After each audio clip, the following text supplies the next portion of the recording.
Welcome back, man. I'm so excited to bring to you guys our first guest of the evening. We're going to bring on right now Tawnya. How are you doing, Tawnya? It's good to see you. Doing good. Awesome, awesome, man.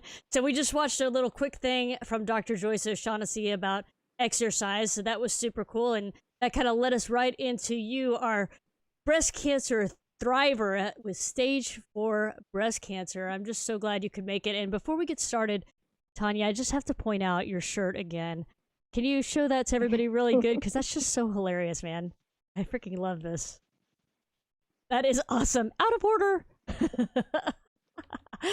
And you said you had a friend of yours that made that, right? Yes. That's so cool. That is so cool. Suzanne makes all my shirts. That's awesome. Shout out to Suzanne. Woo woo. Well, we wanted to have you on tonight, and I appreciate you being here. You're actually a member of our survivor group on Facebook. It's called Survivors Rock, a breast cancer can stick it community. How did you learn about our group?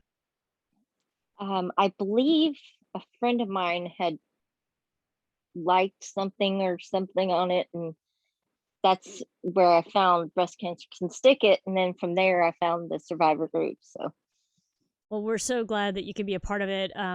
That group was started about a year and 2 or 3 months ago, and we are already at about 200 members. So it's been really great getting to know everyone in the group and learning everyone's stories and just lifting each other up like we've been doing. So I'm super glad to get to meet you tonight and learn your story. When we talked earlier, I was like, okay, we're going to talk about stuff, but I don't want to know anything before we start the show because I'd rather us have just like a real genuine conversation right here with all of our friends here watching on Facebook Live so that we can, share your story from a real perspective and have a real conversation. So you told me a little bit that you were diagnosed when you were 43. Is that correct? yes. Yeah. So take us back because I don't even know the story and I'm ready to hear it. How did you find out that you had breast cancer? Um, Actually, I was breastfeeding my sixth child at the time, and she just all of a sudden quit feeding on the left side. Would refuse. I tried, every trick in the book, and she would refuse. Um, so I did some reading and found out that I could continue to nurse on only one side. Well, that went okay for a little bit. And then um, I developed open sores on the left side. And so I was like, okay, something's going on here. Would I Would you did feel some comfortable telling us a little bit more about the sores, like where they were located and what they looked like? right on, I believe they were like on both sides of the nipple. And they were just, I mean, it came up as a small open space and just increasingly got bigger. Um, and were very painful. Yeah, that sounds scary too, especially at a time when you're nursing and everything, and just kind of disconcerting. Yes. Yeah. I I did, Googling, and of course what came up was inflammatory breast cancer. And I was like, okay, maybe, it's just an infection, because, it could either be an infection from breastfeeding or inflammatory breast cancer. And so I was trying my best to think, it's just an infection. Um, and I went to our family doctor. Um, he put me on an antibiotic and was going to get me into a breast specialist. That didn't work. Oh, and I quit breastfeeding because if it was an infection, it wasn't going to get better until I stopped. And Wow. so she was almost a year old. So I was like, okay, it's perfect timing. Right. We'll just, cold turkey her. Yeah, yeah. I'm sure she wasn't happy about that. But um, the specialist called, and, they were trying to get me scheduled, and they only saw people on new patients on Thursdays. And I was like, at the time, I was cleaning houses, and my biggest houses were on Thursdays, and it was, you know, right around getting close to Thanksgiving and stuff. So I was like, I can't do that. So I just was going to wait. Um, Within about 2 weeks, I couldn't wait any longer. I went to see my OBGYN, which he's been a family friend forever. And I told him, I said, I've got something going on, and I was just really nervous about telling him or Yeah. showing him because Yeah.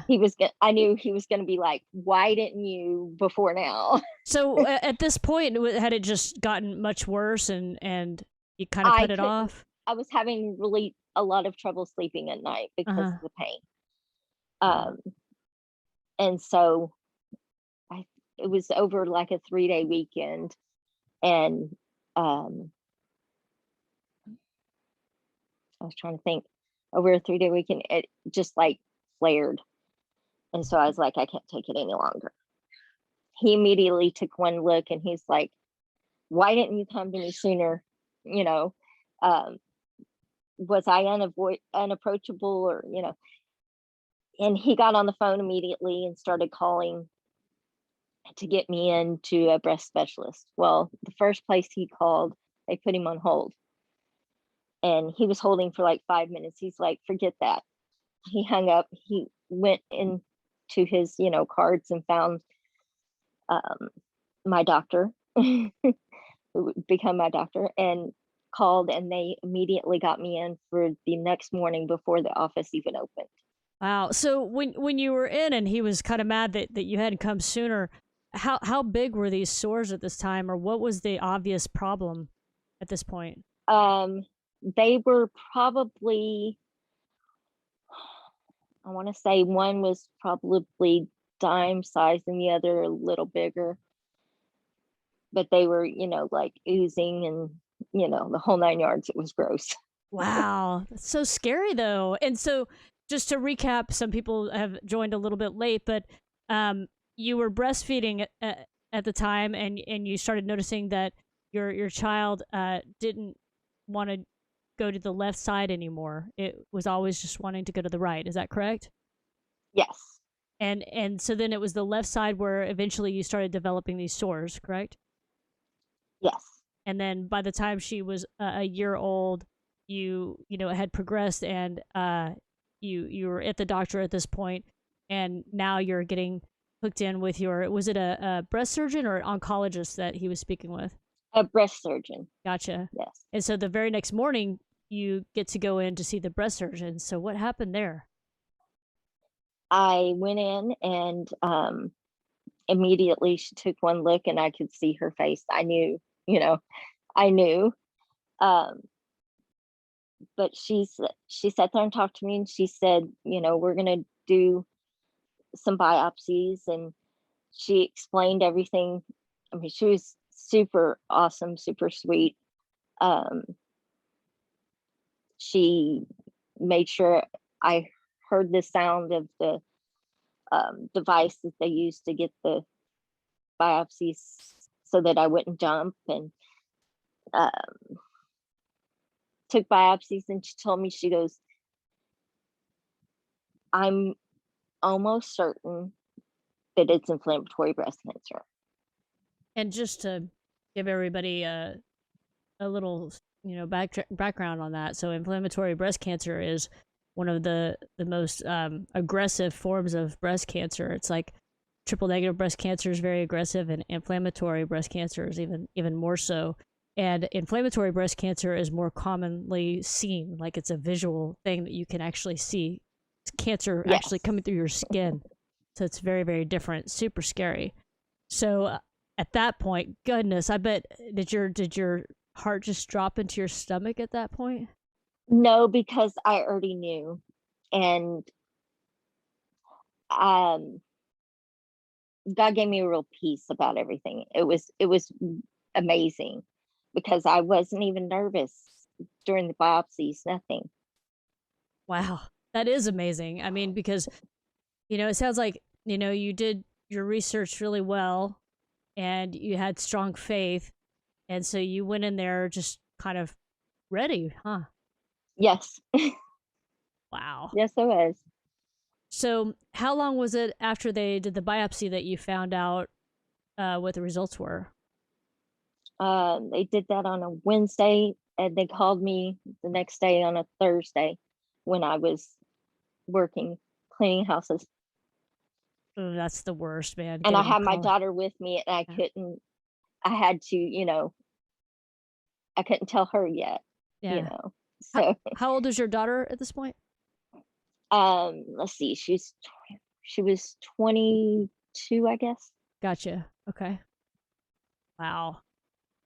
That's crazy. So now you've got the diagnosis. You have a breast surgeon. What happened next? I mean, everything went very fast. They called me and said, "You have an appointment with this doctor," which is my oncologist. Um, I know it was probably within the week. Uh, I can't remember exactly, but it was probably within the week, and he got me scheduled for um, a PET scan and an echocardiogram and port placement. And all that was taken care of within, like I said, within maybe a week and a half. Wow, they were very serious about getting going with you to get you fixed up Yes. as quick as they could. Wow. Yes. So, had you met with an oncologist at this point, or That was the oncologist that I okay, met that scheduled the uh, all the additional tests. gotcha. Okay. And so, what happened with the additional tests? The PET scan, I'm sure we got the results within days. Uh, and we went in, and he said that it had spread. It was in my liver, my lungs, multiple bones, um, several vertebrae, femur, I'm trying to think, sternum, stuff like that. So it So, was quite a few places. yeah. So, for those watching who aren't familiar, the PET scan actually has a way of lighting up, as they say, all the areas in your body that have cancer. So it sounds like you lit up in a big way in multiple places. Yes. Let me ask you something, Tanya. Were you having? You were still fairly young at 43. Were you having annual mammograms at this time? Is there? I mean, No, with I the, had never had one yeah. at that point.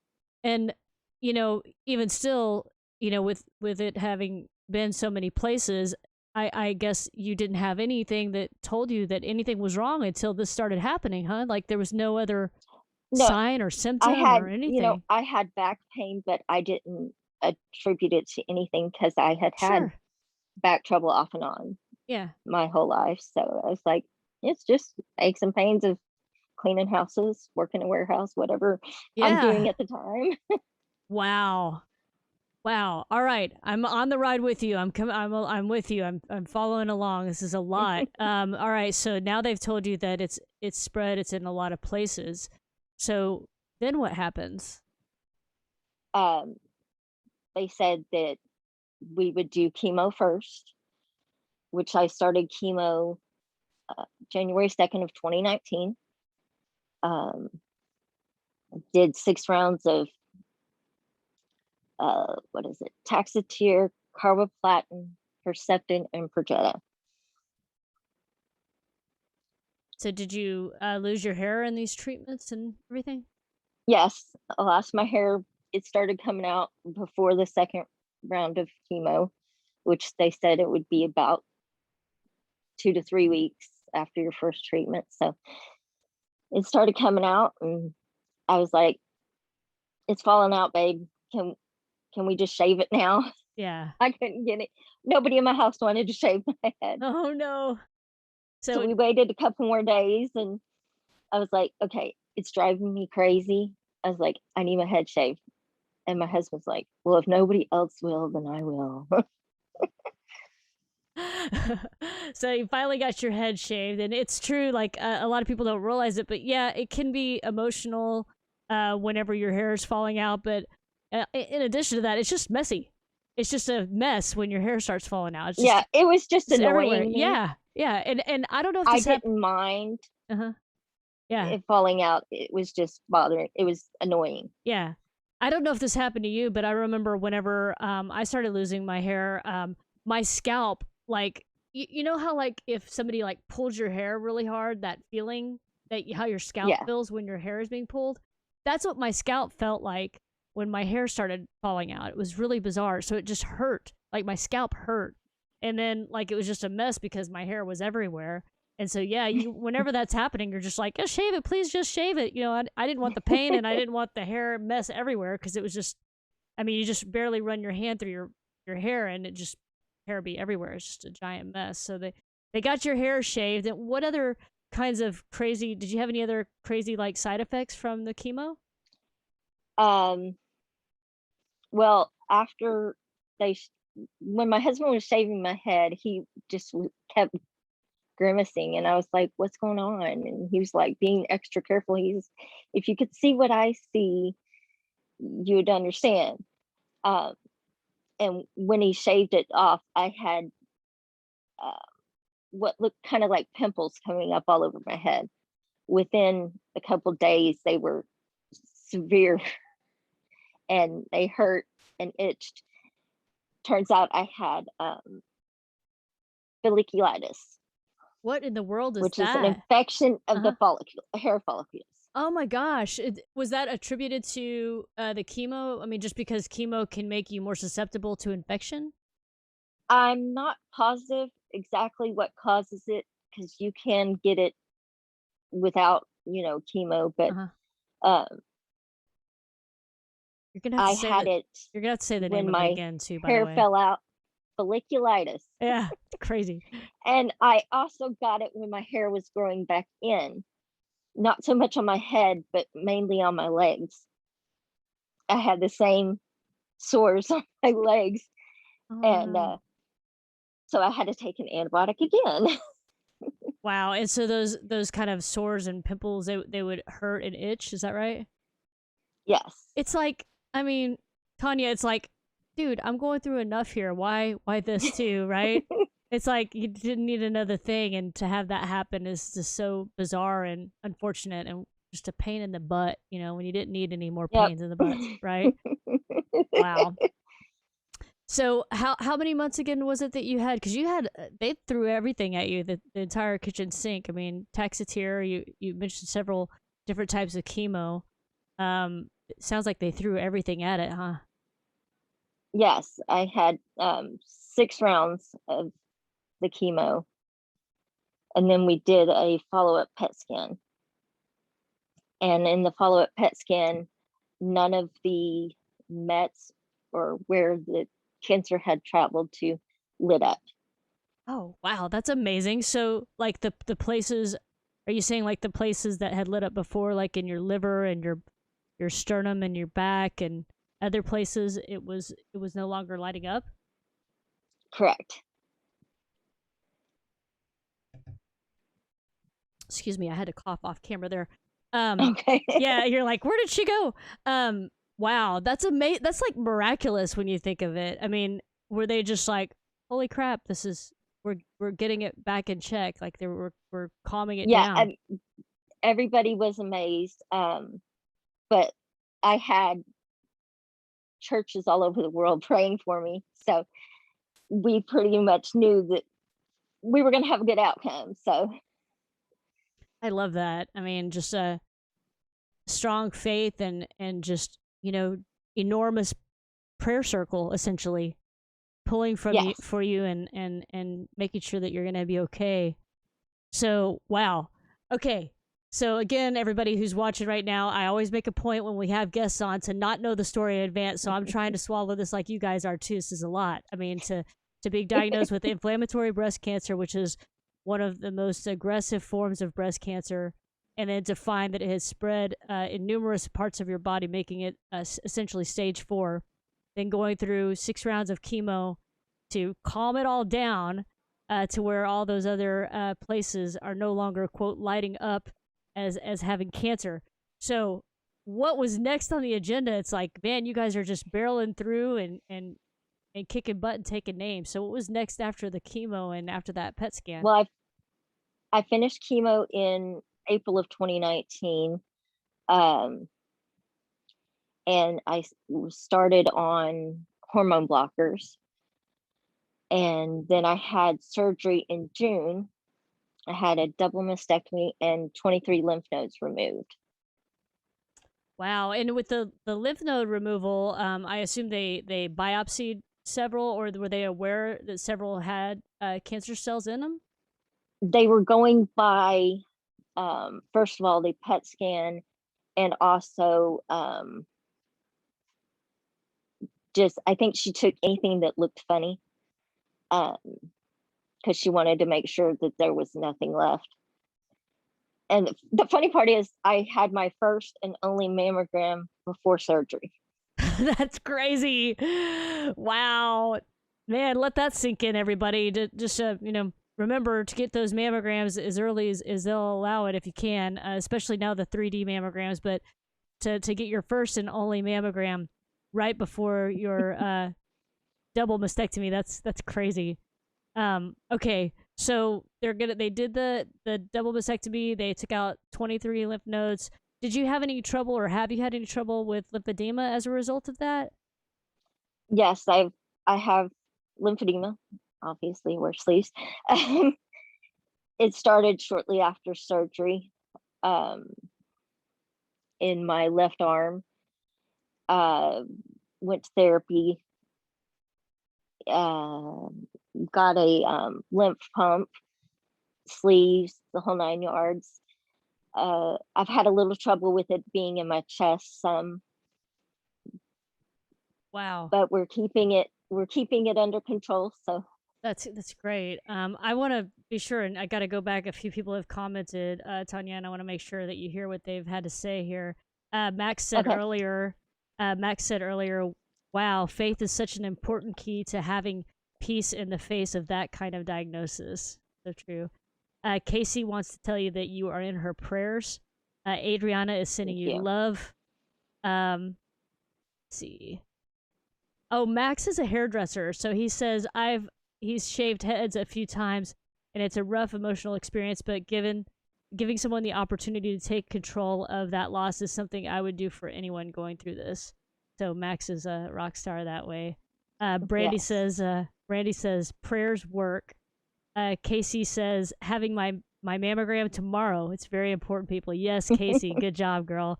I want to give a shout out to Paula, who's in the house now as well, along with everyone else who's watching here, talking to our first guest of the night, Tawnya, a breast cancer thriver going through stage 4 breast cancer. She's just taken us through a good chunk of the journey. So tell me, Tawnya, did you do reconstruction at this point? No, I had battled with the thought of reconstruction before I met with the surgeon. And I walked in and she was like, well,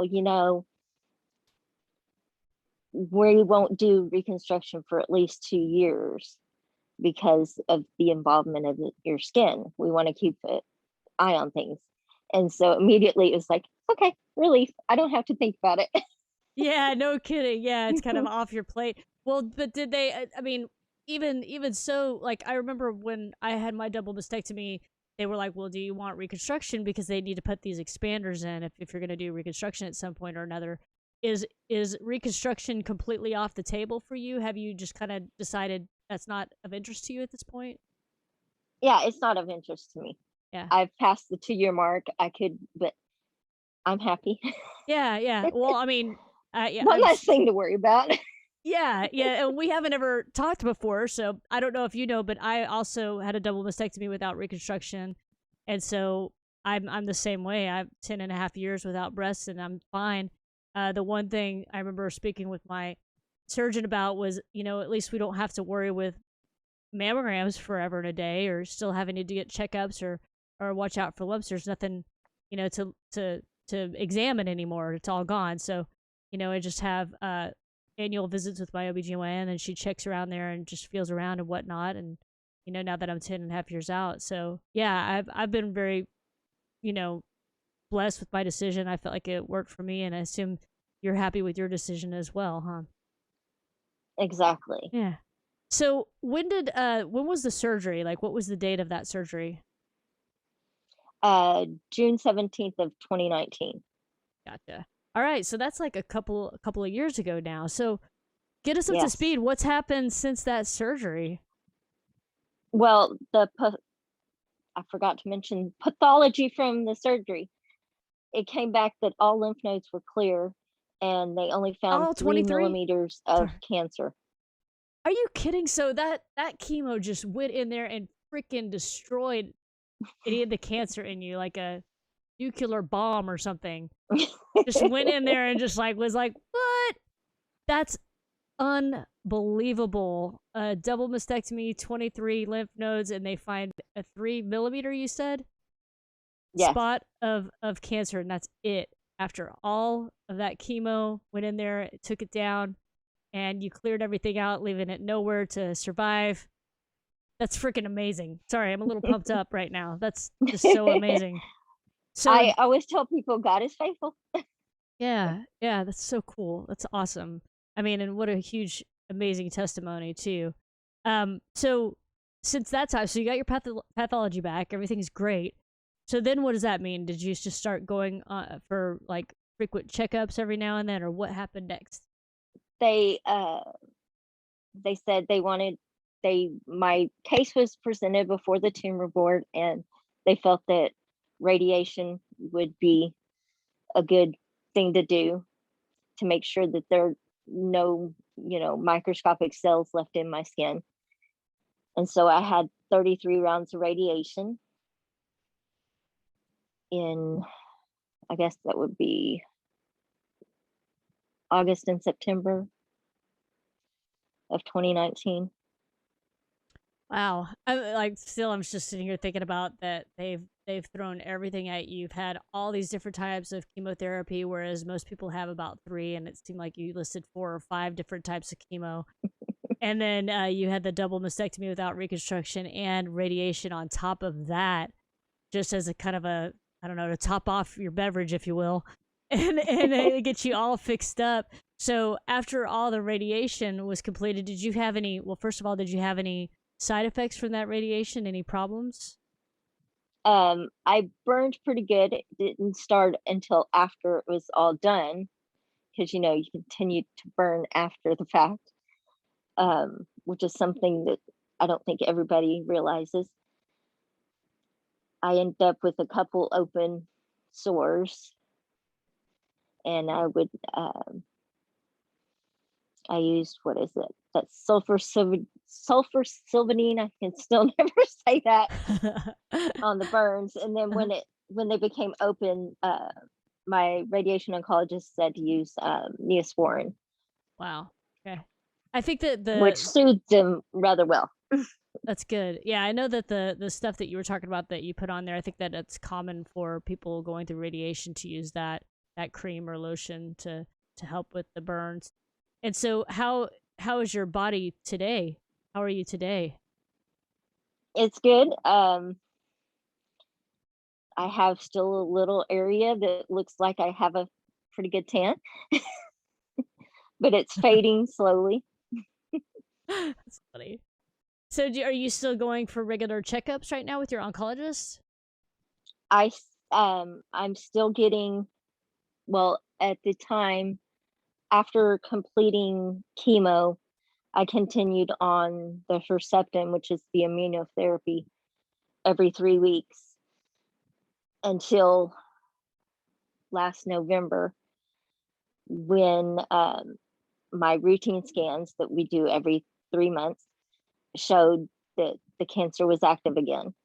This time it was in my adrenal gland, let's see, a tiny spot in my lung, a couple small spots on my chest, and a pretty large area of my left hip.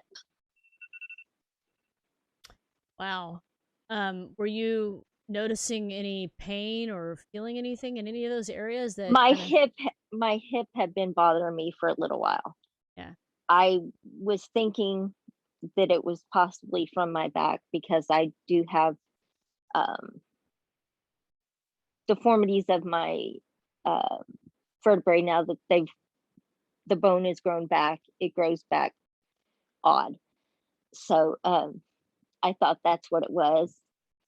But then when it got closer to scans, I just had this feeling that something was going to show up. And so I walked in and he's like, well, it's active again. You have this spot and this spot. And I'm just sitting there and he's just looking at me really funny, like, why are you just sitting there? You're like, I And already so knew. I was like, let me just stop you for a second because I know you're sitting here looking at me funny. I said, I had this feeling. I said, like, God gave me this feeling that something was going to show up. So I'm not surprised. I'm not, stressing. And he goes, okay, then that's why.